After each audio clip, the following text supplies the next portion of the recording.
बिस्मिल्लाहिर्रहमानिर्रहीम। अस्सलाम वालेकुम जी स्टूडेंट्स, आज हम स्टार्ट करने जा रहे हैं सेकेंड ईयर का चैप्टर नंबर 10। जी, सेकेंड ईयर की बुक में हम आज से न्यूमेरिकल क्वेश्चन स्टार्ट करने जा रहे हैं। आप ये खोलें, बिस्मिल्लाहिर्रहमानिर्रहीम। इसमें आप आ जाएँ चैप्टर्स पे। ये देखें, चैप्टर्स के ये नाम हैं 10, 11, 12, 13, 14, 15, 16, 17। फर्स्ट ऑफ ऑल हम चैप्टर नंबर 10 स्टार्ट करने लगे हैं। नॉर्मल डिस्ट्रीब्यूशन इसका नाम है चैप्टर का, और नॉर्मल डिस्ट्रीब्यूशन में हम क्वेश्चन स्टार्ट करेंगे। इस चैप्टर में 2 ही एक्सरसाइज हैं। ये पंजाब टेक्स्ट बुक बोर्ड है, पंजाब टेक्स्ट की बुक है, और ये इसमें चैप्टर नंबर 10 में पहली एक्सरसाइज पे आ जाए 10.1। 10.1 एक्सरसाइज है, ये पेज नंबर 9 पे है जी। इसमें फर्स्ट क्वेश्चन हमने नहीं करना, ये बेसिकली थ्योरी का ही क्वेश्चन है जो हम ऑलरेडी कर चुके हैं पीछे, प्रॉपर्टीज़ वगैरह डेफिनेशंस हैं। 2 का ए पार्ट ये देखें, find the ordinates of the standard normal curve at. जी, अब इसके पार्ट्स आगे हैं, ये इसके पार्ट्स हैं। पहला इसका पार्ट है z is equals to 0.64 and z is equals to 2.84। इसके 4 पार्ट्स हैं। अब मैं आपके सामने ये सॉल्व करती हूँ, आप ज़रा देखें कि ये कैसे सॉल्व हुआ है जी। इसमें 2 का ए पार्ट में find ordinates of the standard normal curve at. First part में z की वैल्यू है 0.64। We know that. अब इसमें ऑर्डिनेट्स फाइंड करने का ये फार्मूला है, ये आपने याद करना है। Phi of z is equals to 1/√2 pi e की power minus Z square over 2। ठीक, इसकी रेंज ये है, z की रेंज है -∞ टू +∞। अब z की जगह पे आपको इसकी वैल्यू पुट करनी है 0.64 स्क्वायर, और बाकी सारा यही फार्मूला आपके सामने है। अब इसको सॉल्व कैसे करना है, फार्मूले को ज़रा आप गौर से देखें। कैलकुलेटर पे सबसे पहले आपने ये जो ब्रैकेट में हिस्सा है, इस ब्रैकेट वाले हिस्से को स्क्वायर ले लेना है। इसका स्क्वायर लेके इसको 2 पे डिवाइड कर दें। जो भी आंसर आएगा e की पावर माइनस, और वो आंसर साथ लिख देंगे। उसके बाद कैलकुलेटर पे आप e की पावर माइनस ये सॉल्व करेंगे। अब ये सोच रहे होंगे कि आपने कैलकुलेटर पे कैसे करने हैं। आप कैलकुलेटर में देखें, आपके पास e वहाँ पे मौजूद होगा, आप चेक कर लें। e की पावर समथिंग होगा मौजूद, आप देख लें। e की पावर लगाना है आपने सबसे पहले, फिर उसकी पावर में साथ ही वैल्यू चल जाएगी। आपने माइनस लगाना है, 0.2048 लिखेंगे तो आंसर करेंगे तो ये आंसर आ जाएगा 0.8148। आप कैलकुलेटर पे करके देख लें, और फिर उसको डिवाइड बाय √2 पाई। अब इसको सॉल्व करना है तो ये कैलकुलेटर पे डायरेक्ट हो जाएगा। दिस वन ये लिखें, उसको डिवाइड करें, डिवाइड करने के बाद √2 पाई। अब पाई भी कैलकुलेटर के ऊपर ही एक बटन पे लिखा होगा, अब चेक कर लें। या बटन के डायरेक्ट ऊपर लिखा है तो आप डायरेक्ट प्रेस कर लें, अदरवाइज़ अगर बटन से ऊपर लिखा हुआ है तो शिफ्ट के साथ वो एक्टिवेट होगा। देख लें आप, इसको डिवाइड करेंगे तो इसका आंसर ये आ गया। यानी कि पहले पार्ट में ऑर्डिनेट z की वैल्यू हमारे पास 0.64 थी, उसका ऑर्डिनेट की वैल्यू ये आ गई है। क्लियर, ये आंसर आपका बुक में साथ मौजूद है, आप ये चेक कर सकते हैं। ये आपका आंसर ये पहला है 0.3251 जी। मैं आपको एक यहाँ पे बात बता दूँ कि अगर आपका पॉइंट के बाद कोई थोड़ा चेंज भी आ जाए ना, 32 के बाद कोई चेंज भी वैल्यू आ जाए तो इट्स ओके, नो इशू जी। अब सेकंड क्वेश्चन की बजाय मैंने आपके साथ ये शेयर किया है, सेकंड पार्ट की बजाय थर्ड पार्ट मैं शेयर करने जा रही हूँ। क्यों? क्योंकि सेकंड पार्ट आपने खुद करना है, सेम क्वेश्चन है जिस तरह ये मैंने आपके सामने किया है, सेम पैटर्न पे इसका सेकंड पार्ट है, ये आपने खुद करना है। थर्ड मैं आपके साथ शेयर करने जा रही हूँ। z is equals to -0.84। We know that, same pattern पे सेम फार्मूला लगाना है आपने, और ये फार्मूला याद कर लेना आपने। 1/√2 पाई e की power minus Z square over 2।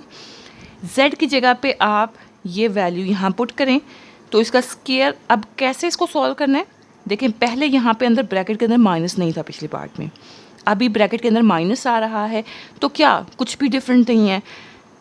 Bracket के ऊपर स्क्वायर है तो ये माइनस अंदर वाला जो नया आया है ये तो ऑटोमेटिकली ख़त्म हो जाएगा स्क्वायर की वजह से। आपने इसका स्क्वायर लेना है, 0.84 का स्क्वायर लें और साथ इसको 2 पे डिवाइड कर लें तो e की पावर माइनस और ये वैल्यू आ जाएगी। ठीक है, मैं आपको दिखाती हूँ कैसे लिखा है। जी, ई की पावर माइनस और ये वैल्यू आ गई। अब इसको कैलकुलेटर पे आपको सॉल्व करना आता है। कैलकुलेटर पे ई लिखें, माइनस पावर में ये लिखें और इसका आंसर 0.7027 आ जाएगा। डिवाइड बाय √2π, डिवाइड में √2π, इसको सॉल्व करेंगे तो आपका ये आंसर आ जाएगा 5z। क्लियर? आप चेक कर लें बुक पे, यही आंसर है। उसके बाद सेकंड एंड फोर्थ पार्ट आपने खुद करना है बिकॉज ये सेम क्वेश्चन है एंड वेरी इजी। नेक्स्ट पे आ जाएं 2 का बी पार्ट। जी स्टूडेंट्स, 2 के बी पार्ट में क्या लिखा है? Verify that the ordinates of the standard normal curve at z is equals to 1.27 and z is equals to -1.27 are equal for the ordinate at z is equals to 0।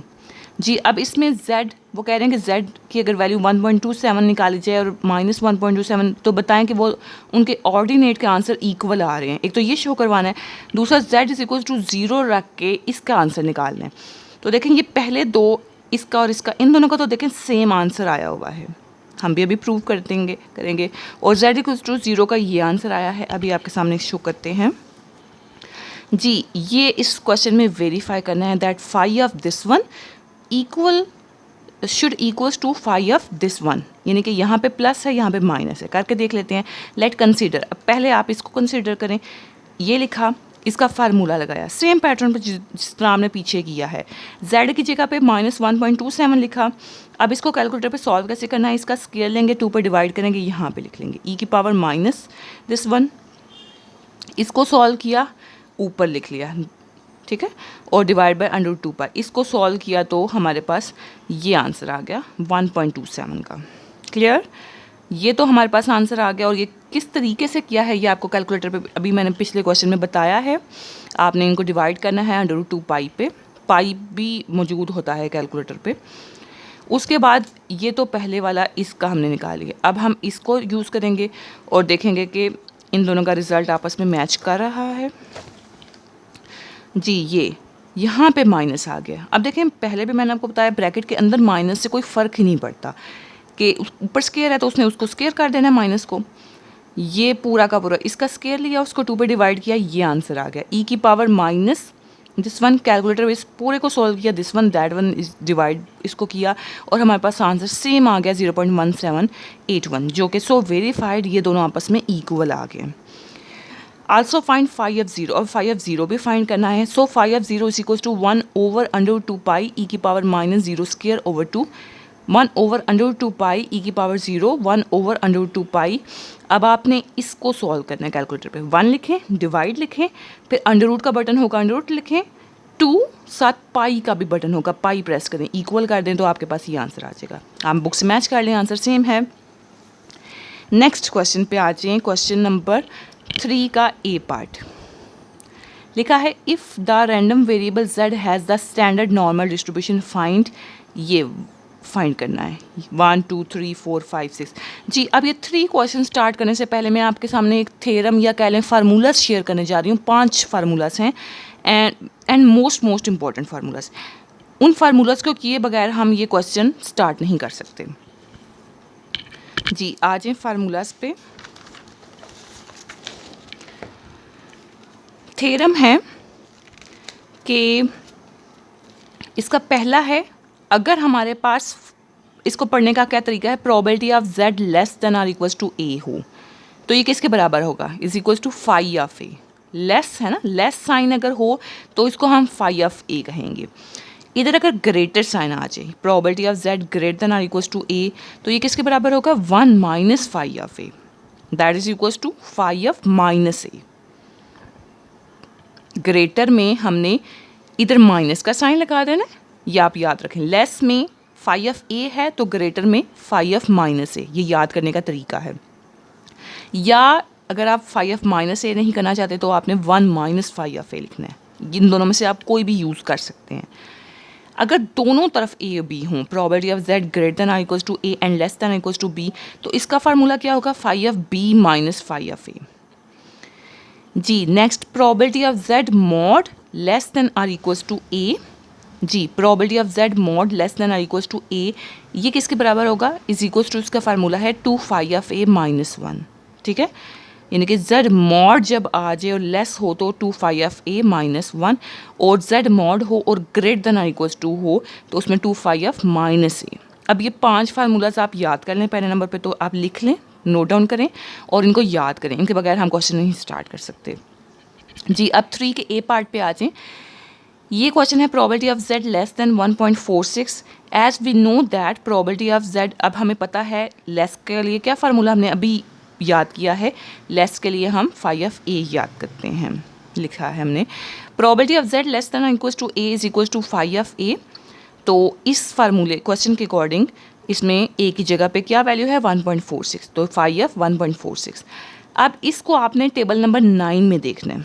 जी, अब table number 9 में आपके सामने खोलती हूँ, आपकी इसी book में पीछे सबसे एंड पे पीछे मुख्तलिफ टेबल्स हैं, टेबल नंबर 7 से स्टार्ट हो रहा है और ये आप देख रहे हैं टेबल नंबर 9 है पेज नंबर 292 पे।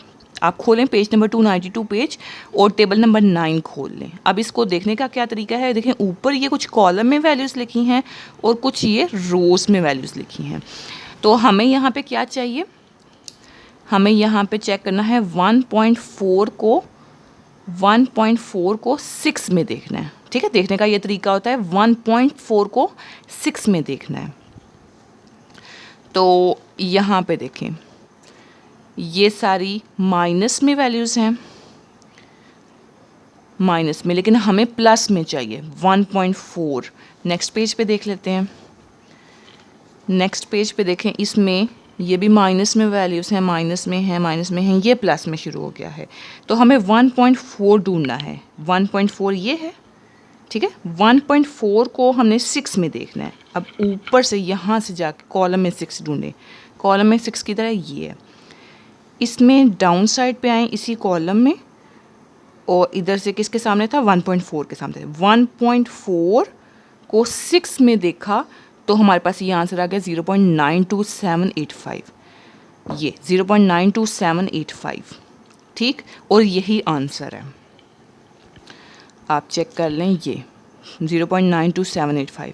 आई होप आपको समझ आ गई होगी। ये मैंने आपके सामने सॉल्व किया है और आंसर कैसे आया है ये आपको बताया है, आपको इसमें कोई कन्फ्यूजन नहीं रही होगी और ये इंपॉर्टेंट क्वेश्चन है। नेक्स्ट सेकंड पार्ट पे आ जाएं। क्वेश्चन क्या है, probability of z greater than 2.58। अब देखें इधर ग्रेटर का साइन आ गया। We know that probability of z greater than equals to a is equals to phi of minus a।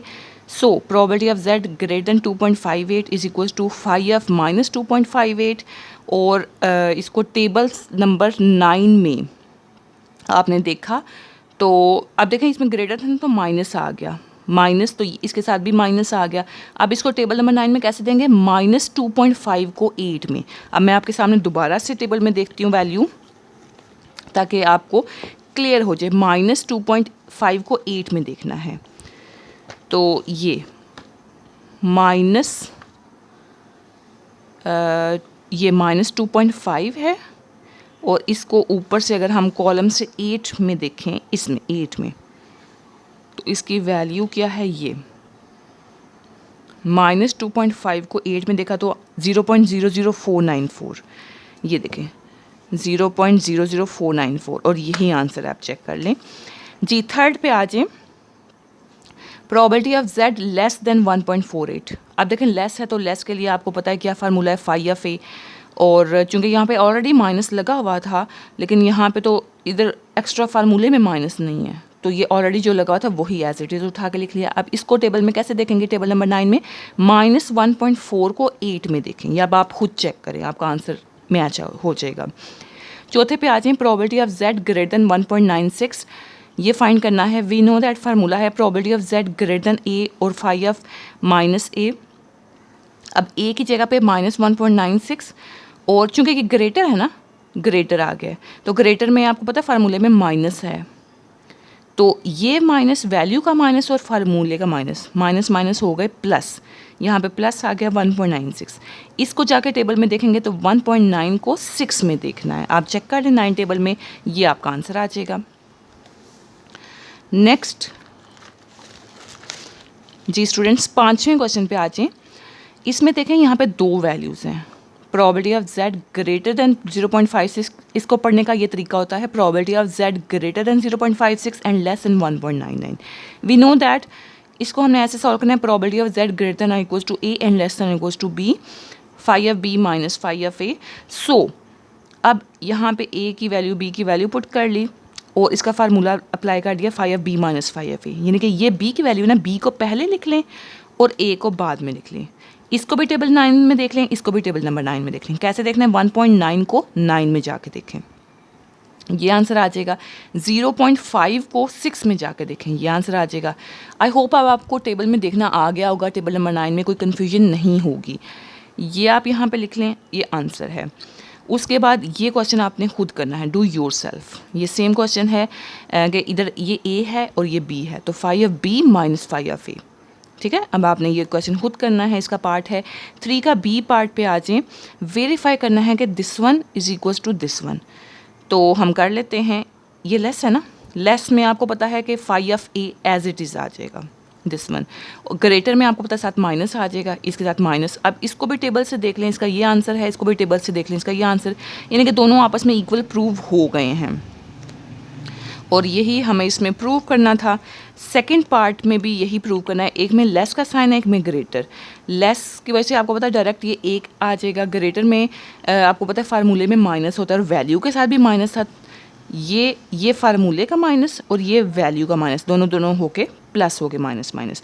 इसको भी टेबल से देख लें, इसको भी टेबल से देख लें, तो ये भी वेरीफाई हो गया कि ये इक्वल आ गए हैं जी। फोर्थ क्वेश्चन पे आ जाएं। फोर्थ का ए है, if z follows normal with 0 1, और पहला पार्ट इसमें हमसे पूछा गया है probability of z greater then 1.645, ये पूछा गया है जी स्टूडेंट्स। अब यहाँ पे ज़रा गौर से आपने समझना है कि वैसे हम पिछले जितने भी क्वेश्चन करते रहे आपने नोट किया होगा कि पॉइंट के बाद 2 डिजिट हैं, पॉइंट के बाद देखें 2 डिजिट्स थे।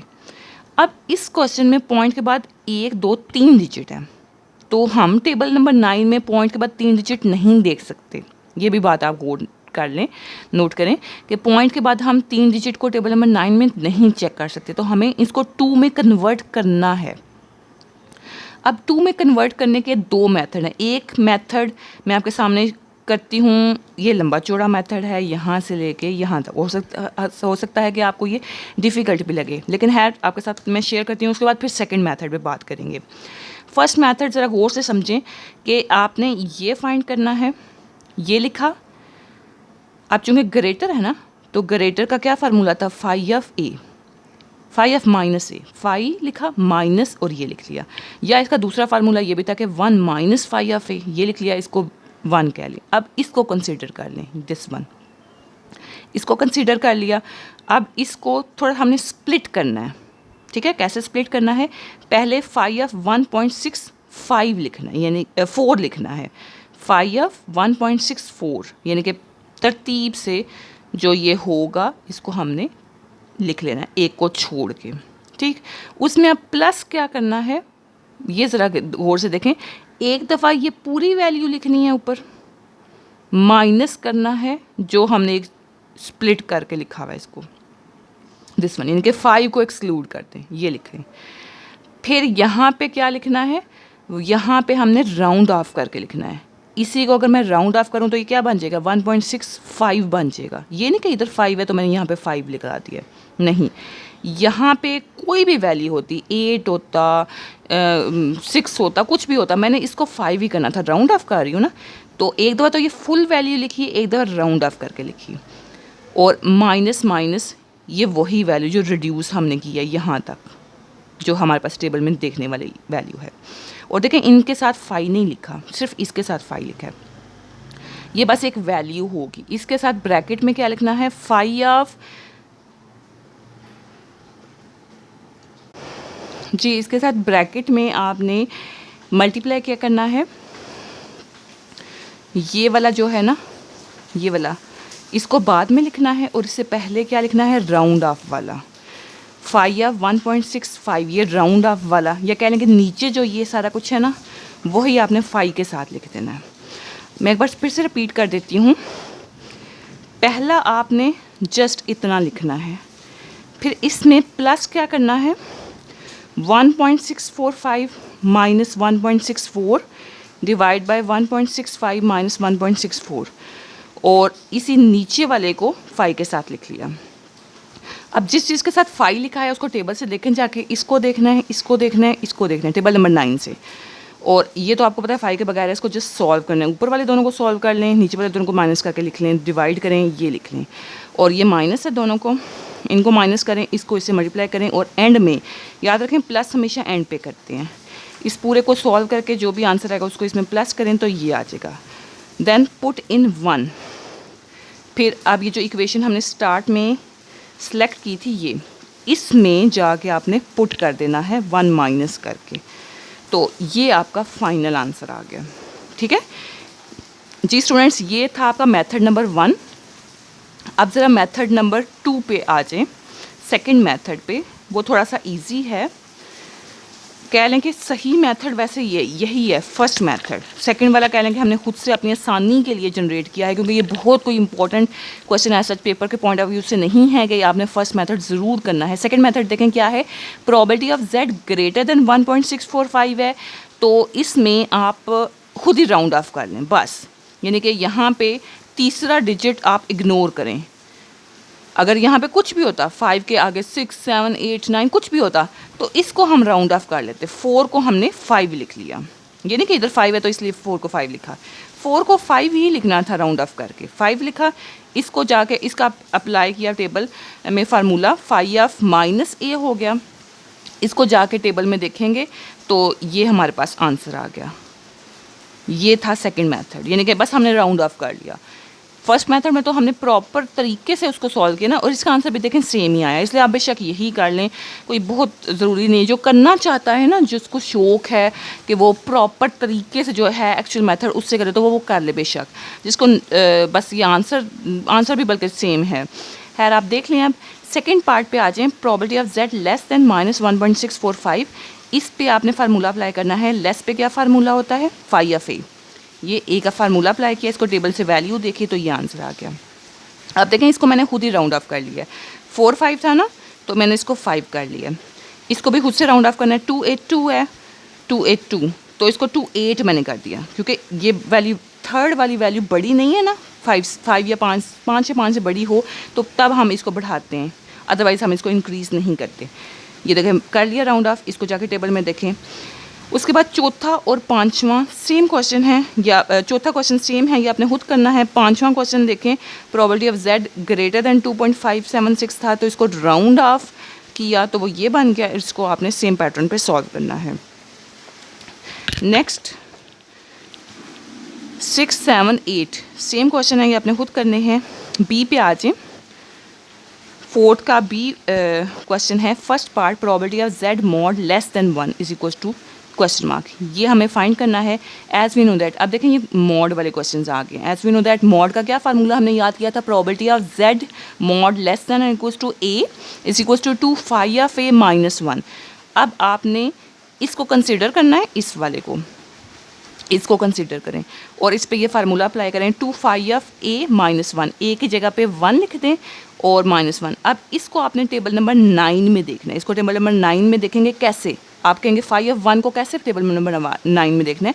आपने जाके देखना है 1.0 को, और ऊपर से जो कॉलम में होगा वो 0.0 जो लिखा होगा। ठीक है, मैं आपको दिखा देती हूँ कि आपने ये 1 को, फाई ऑफ 1 को कैसे टेबल में देखना है। ये माइनस वाली वैल्यूज़ में आप नहीं चेक कर सकते इसको। उसके बाद आप इधर आ जाएं, ये भी माइनस वाली वैल्यूज़ हैं, फिर ये प्लस वाली वैल्यूज़ हो गई, और ये ठीक है, ये 1.0 को और ऊपर से देखें ये 0 में चेक करना है आपने। 1.0 को 0 में चेक करेंगे तो ये आपके पास ये वैल्यू आ गई 0.84134, 0.84134 ये लिखा, यानी कि ये 1 की वैल्यू आपने देखी है टेबल से। उसको 2 से मल्टीप्लाई करें, -1 करें तो ये 2 से मल्टीप्लाई करके ये वैल्यू आ गई, -1 किया तो ये वैल्यू आ गई। ये probability of z mod less than 1 का आपने सॉल्व कर दिया। उसके बाद probability of z mod less then 1.96 कैसे सॉल्व करना है, लेस है ना तो 2 फाई ऑफ a माइनस 1, क्योंकि z मॉड लेस था तो ये फार्मूला होता है।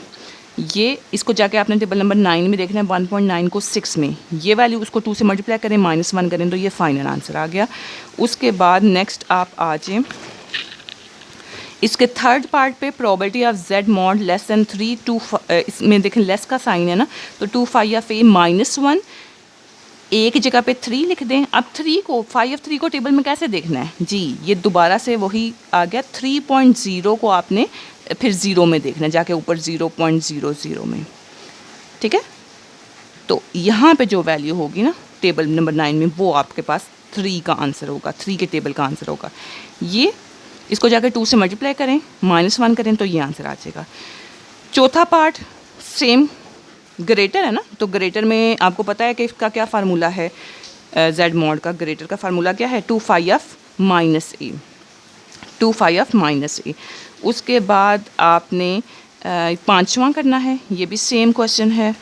छठा करना है, ये भी सेम, ये छठा बल्कि आपके सामने सॉल्व किया है, probability of z mod less than 1.645, ये लिखा है, इसका यही फार्मूला सेम है और इसको सॉल्व किया, ये आपके सामने आंसर आ गया। नेक्स्ट क्वेश्चन में देखें ग्रेटर 2.326 है, ये भी सेम क्वेश्चन है। अब ग्रेटर के लिए जो z मॉड का ग्रेटर का फार्मूला 2 5 ऑफ -a है, वो आपने लगाना है